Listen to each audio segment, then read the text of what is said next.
Halo Rebahaners, dimanapun kalian berada, bagaimana kabarnya? Sebuah film berjudul Peaky Blinders The Immortal Man tahun 2026 akan menceritakan tentang Tommy Shelby yang terpaksa kembali ke Birmingham ketika Duke Shelby, sosok yang ia siapkan sebagai penerus keluarga, terseret ke dalam konspirasi mematikan. Di tengah ancaman perang dan musuh-musuh lama yang kembali bangkit, Tommy harus memilih antara mempertahankan warisan keluarga atau menyelamatkan satu-satunya orang yang kini menjadi harapan terakhirnya. Loh, tanpa banyak bercocot di awal, yuk langsung saja pasang handsfree, pelorotkan celana mantan, selamat menonton dan... Berlatar pada tahun 1940, lebih tepatnya pada Perang Dunia Kedua di kamp konsentrasi Sachsenhausen, Jerman, terlihat para pekerja sedang mencetak puluhan juta pound sterling uang palsu untuk dikirimkan ke Inggris, bertujuan melemahkan ekonomi mereka agar secepatnya Jerman bisa mengalahkan Inggris dalam peperangan. Sebenarnya Jerman sudah hampir menguasai Inggris, namun karena pemerintah masih defensif melawan fasisme atau kediktatoran mereka, maka Jerman harus menyerangnya dari berbagai celah, salah satunya ekonomi. Bukan tanpa alasan, dengan melemahnya perekonomian suatu negara di masa perang, maka berutang adalah solusinya. Perang itu mahal bro, dan jika tidak sanggup mendanainya, maka mereka tidak punya pilihan lain selain mengalah. Dia bernama Beckett, salah satu tokoh penting dengan kedudukan tinggi di pemerintahan Jerman, bertugas untuk memastikan pengiriman sukses, kemudian mencari kelompok yang bersedia menyalurkan uang tersebut kepada seluruh kalangan masyarakat. Berlokasi di sebuah pabrik senjata ringan di Birmingham, Inggris, terlihat sekelompok wanita sedang bekerja mempersiapkan amunisi, tepat di saat satu karyawannya ulang tahun dan dirayakan, tiba-tiba...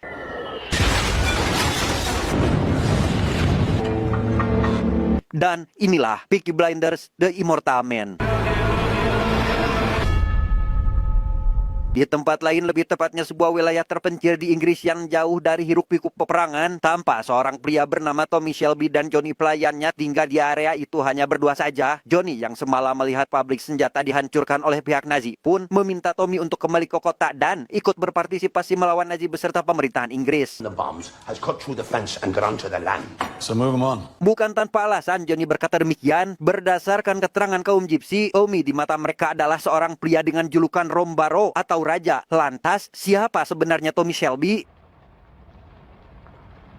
Di rumah, Tommy selalu menghabiskan waktunya dengan menulis. Meski harapannya bisa tenang tinggal di tempat sunyi seperti ini, ada saja gangguan yang membuatnya tidak fokus, seperti suara telepon dan roh mendiang anaknya yang bermain di luar rumah.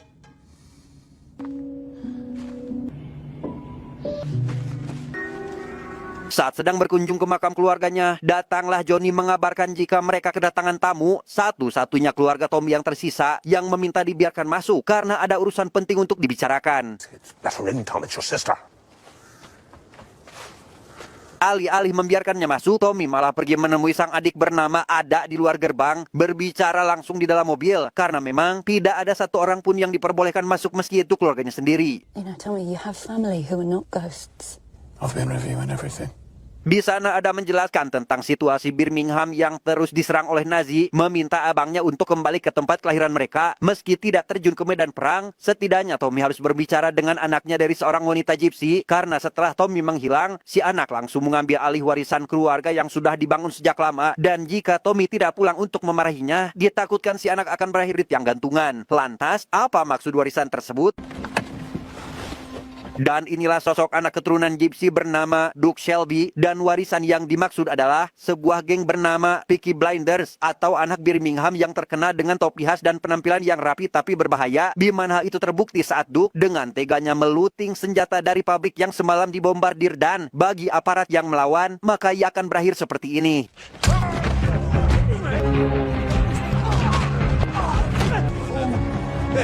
Sementara Duke pulang setelah menghajar dan menjarah pabrik, datanglah Ada ke lokasi untuk berbelasungkawa. Namun sesampainya di sana, Ada langsung dikecam oleh seorang warga karena telah berani datang ke tempat ini. Oh, fucking Peaky Blinders did this. Setibanya di pub Garrison atau public house atau bisa dibilang tempat minum-minum, Duke malah kedatangan tamu dari Berlin yang ternyata adalah Beckett, berniat untuk menjalin kerjasama mengedarkan uang palsu ratusan juta pound. Dengan imbalan 20% uang tersebut menjadi milik gengnya. So Peaky Blinders gets 20%. Sempat meminta bertemu dengan Tommy, Duke pun langsung menembak mobil Beckett sebanyak 3 kali, bukan sebagai validasi pribadi dan arogansi, melainkan demonstrasi sebuah dominasi untuk menegaskan legitimasi kekuasaan. Atau sederhananya, Duke sedang memamerkan kekuasaan karena dia adalah bosnya. I'm in charge now. Di sana Beckett menjelaskan tentang resiko yang harus dan siap Duke terima, yaitu menerima sikap anarkis dari masyarakat dan siap makar atau berkhianat kepada pemerintah. Be ready for the anarchy that comes after. I'm ready. Yep. Dengan kesiapan Duke, maka terjalinlah kesepakatan di antara mereka. Duke tidak sadar, hanya demi sebuah pengakuan, dia sampai mempertaruhkan dan membawa gengnya menuju kehancuran. Tonight, when the bombs fall, we'll have to prove it. Setelah Beckett pulang, Duke pergi ke gudang untuk mencari sesuatu. Tak lama, datanglah bibinya tiada lain Ada untuk memperingatkan Duke agar jangan bertindak semena-mena. Melihat babi dan sepaket obat di tangannya, Ada semakin marah karena Duke dengan teganya merampas barang milik negaranya, apalagi di waktu krisis seperti ini. My dad. Well, my dad. He's lost his fucking mind. So it's just you. Selesai dengan keponakannya, Ada pergi menemui Charlie yang merupakan rekan seperjuangannya saat Peaky Blinders masih dalam posisi tahap pengembangan untuk meminta kesaksian. Karena ternyata Ada berniat untuk melaporkan Duke kepada polisi karena kegilaannya sudah tidak bisa dihentikan. I need testimony. Nobody will speak to you. Bukannya membantu, Charlie malah meminta Ada agar menyerah saja. Tidak ada siapapun yang bisa menolongnya. Untuk Duke sendiri, selain Tommy ayahnya, tidak ada satupun lagi yang bisa menghentikannya. There's only one man can stop Duke Shelby. Di rumah Tommy kedatangan tamu tak diundang, yaitu Ratu Kaum Gypsy bernama Kaulo Chiriklo, sebut saja Kaulo. Menyadari wajahnya tidak asing, Tommy pun sadar bahwa orang itu adalah saudari kembar mantannya, atau bisa dibilang bibinya Duke, dan karena sudah terlanjur masuk ke dalam, maka ia pun meminta Johnny untuk menjamunya. I saw the doors and windows open. Think down the Lee bloodline we are what? Second cousins? We have a what? Saat sedang makan malam itulah, Kaulo dirasuki saudarinya yang ingin berbicara empat mata dengan Tommy. Sama seperti yang lain, si mantan meminta Tommy agar menyelamatkan Duke anak mereka. Sebagai imbalannya, si mantan akan mengajak Tommy bernostalgia.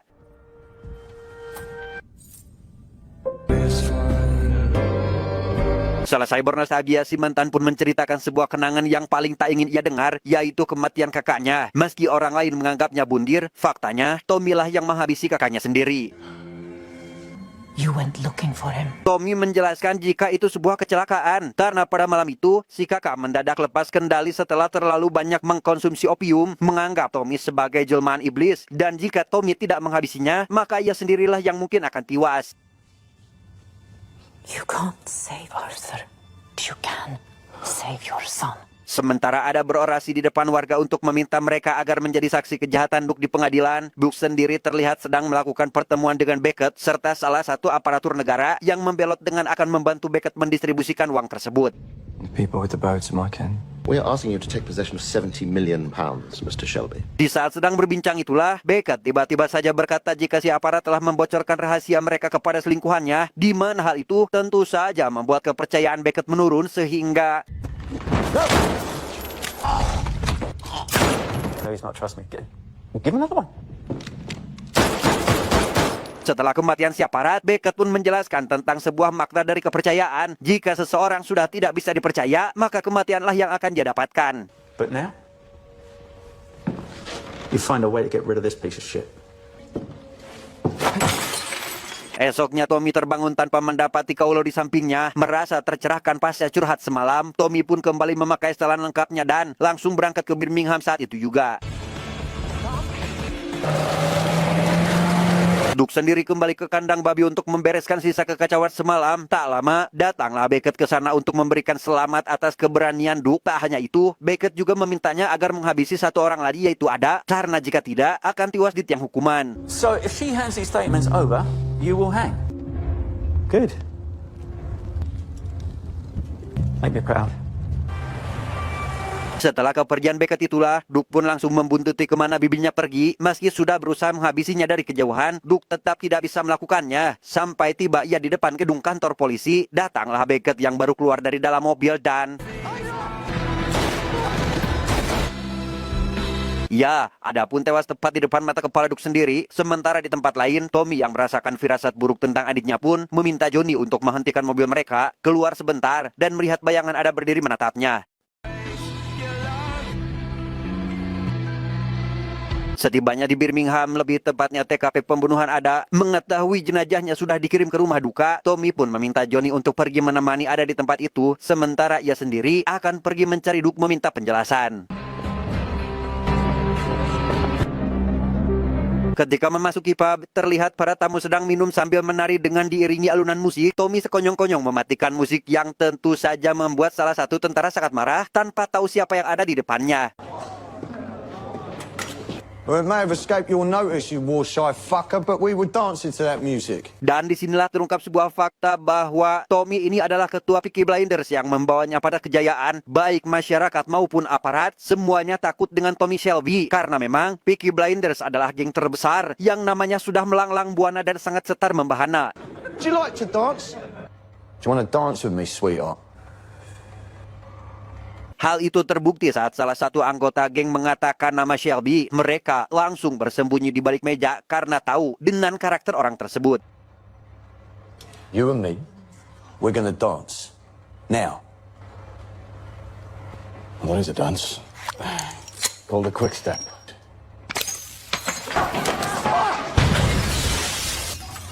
Mengetahui Duke ada di kandang, Tommy pun langsung menyusulnya ke sana dan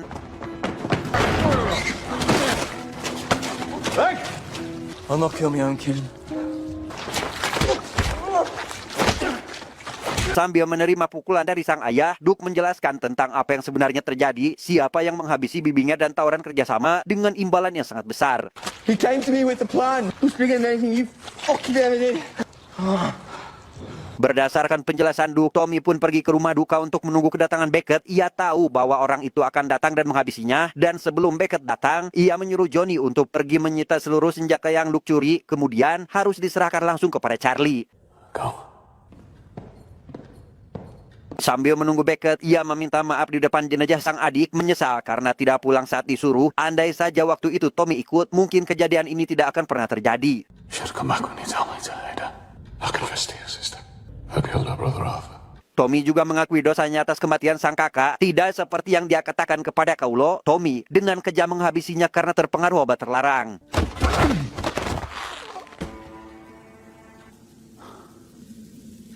Setelah menjanjikan hal baik di masa depan kepada sang adik, orang yang ditunggu pun akhirnya datang, sehingga mereka langsung menembakkan senjatanya masing-masing dan puas saling menembak. Beckett yang sedang dalam posisi terpojok pun meminta damai dengan mengajak Tommy bergabung dengan kelompoknya. Namun karena Tommy menolak, Beckett langsung melayangkan tembakan pengalihan untuk bisa kabur dari sana. Di pub, Duke dihampiri oleh Kaulo yang datang untuk memberikannya sedikit nasihat. Bertepatan dengan kedatangan Tommy, Kaulo berharap jika Duke akan memperlakukan ayahnya dengan baik, menuruti setiap perintahnya, dan di tengah kabut setelah semuanya selesai, Duke harus membantu sang ayah untuk menggapai mimpinya, yaitu sebuah kedamaian. As the dust settles, he wants peace.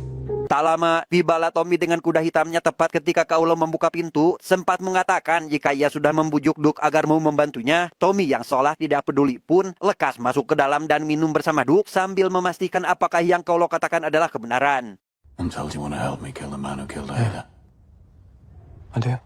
Baru saja kembali, Tommy langsung mempersiapkan kremasi adiknya bersama sanak saudara dan semua Peaky senior. Di tengah acara itu, Duke menghubungi Beckett untuk meminta kesempatan agar mereka bisa bekerja sama, yang padahal Duke hanya ingin menjebaknya saja.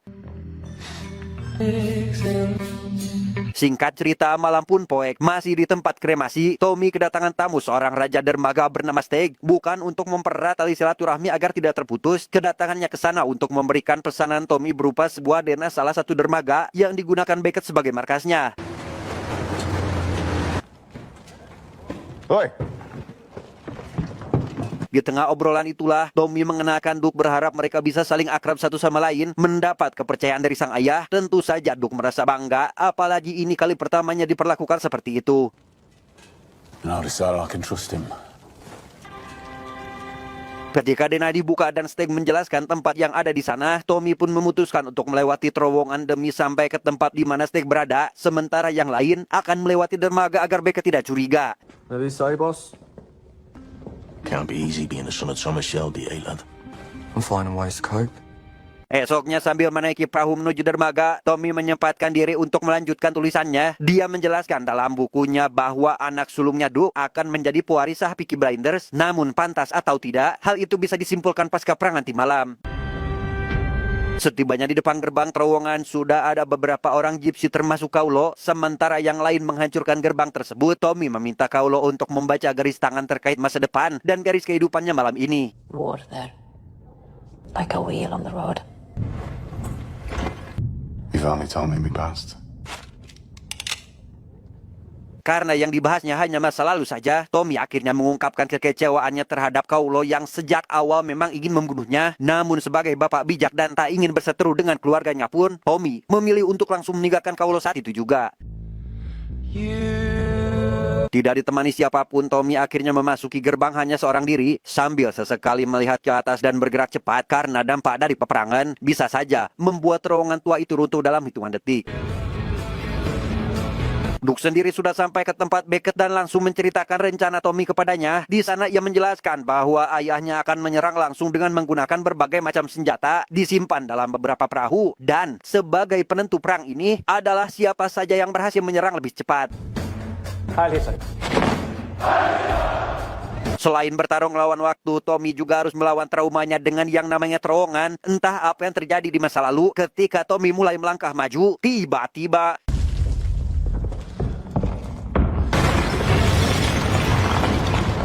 Tommy tertimpa reruntuhan yang membuatnya pingsan beberapa saat. 5 menit sebelum pertemuan, Tommy akhirnya sadar dan langsung bergegas pergi menyusul anaknya saat itu juga.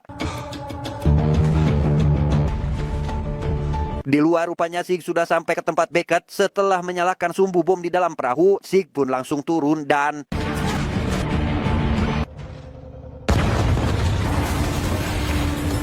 melihat ledakan besar tersebut, Beckett akhirnya sadar bahwa Duke sudah berkhianat dan alasan pengkhianatannya adalah Duke sempat melempar koin yang hasilnya harus mengkhianati sang ayah, namun Duke malah memilih sebaliknya. So send me on my way. Ketika Beckett mulai menyerang mental Duke dengan mengatakan ayahnya telah meninggalkannya sendirian agar dihabisi oleh Beckett, tiba-tiba dan ya, inilah Peaky Blinders, gangster yang paling terkenal dengan kekuatan dan kehebatannya di Birmingham, dipimpin langsung oleh Tommy yang berhasil keluar dari terowongan.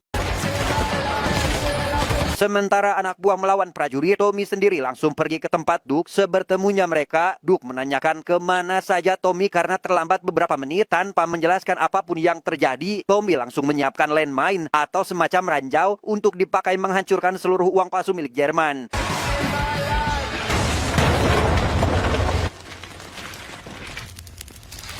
Melihat kekalahan sudah di depan mata, Beckett pun memilih langkah cerdas dengan melarikan diri, di mana Tommy yang tak ingin hal itu terjadi pun dengan sigap menghadang Beckett di tengah jalan dan setelah berhasil menghabisi Beckett, Tommy tetap diam di tempat tanpa bergerak sedikit pun. Namun di detik-detik akan tertabrak, Duke langsung menyelamatkannya saat itu juga. Di tengah momen emosional itulah, Tommy yang sudah yakin 100% untuk menyerahkan tahtanya pun meminta Duke agar menembaknya. Bukan apa-apa, ia sudah jenuh akan beratnya tanggung jawab dan dosa yang diperbuatnya selama ini. Dan karena Duke bisa dipercaya, maka ia pun bisa dengan tenang melepasnya. No. Di sana tidak ada satupun dari anggota Peaky Blinders yang mencegah keputusan Tommy. Mereka akan tetap menghargai keputusannya meski sebenarnya Tommy masih bisa diselamatkan. Sehingga Duke tidak mempunyai pilihan selain mengakhiri semua penderitaan Tommy dan mengambil alih tugasnya memimpin Peaky Blinders ke arah yang lebih baik.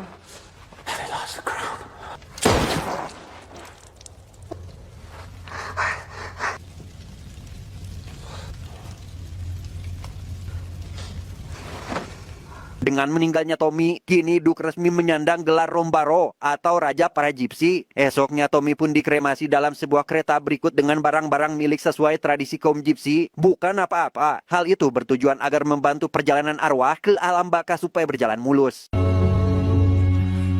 Dalam upacara pemberangkatannya, Tommy menuliskan sebuah wasiat tentang beberapa hal peninggalannya. Mobil kesayangan Tommy harus diberikan kepada Johnny Dogs, kudanya kepada seseorang yang tidak akan memaksanya bekerja, anggur harus diserahkan ke Pub Garrison, pelurunya kepada seorang yang tidak memiliki niat membunuh, dan senjata kepada orang yang tidak membutuhkannya. And my guns to someone who was no use for him. Di akhir wasiatnya, Tommy bercerita bahwa dulu ia hampir mendapatkan segalanya, meski hampir masih belum cukup bagi Tommy. Namun dengan adanya keluarga yang bersamanya, hal itu membuat Tommy cukup tenang. Apalagi sekarang, mereka akan kembali berkumpul meski di tempat yang berbeda. Burn my body. Let the ash blow. Tommy meminta agar jasanya dibakar, abunya dibiarkan terbang ke langit karena sekarang Tommy adalah orang yang benar-benar bebas. Tamat, endingnya sangat membagongkan.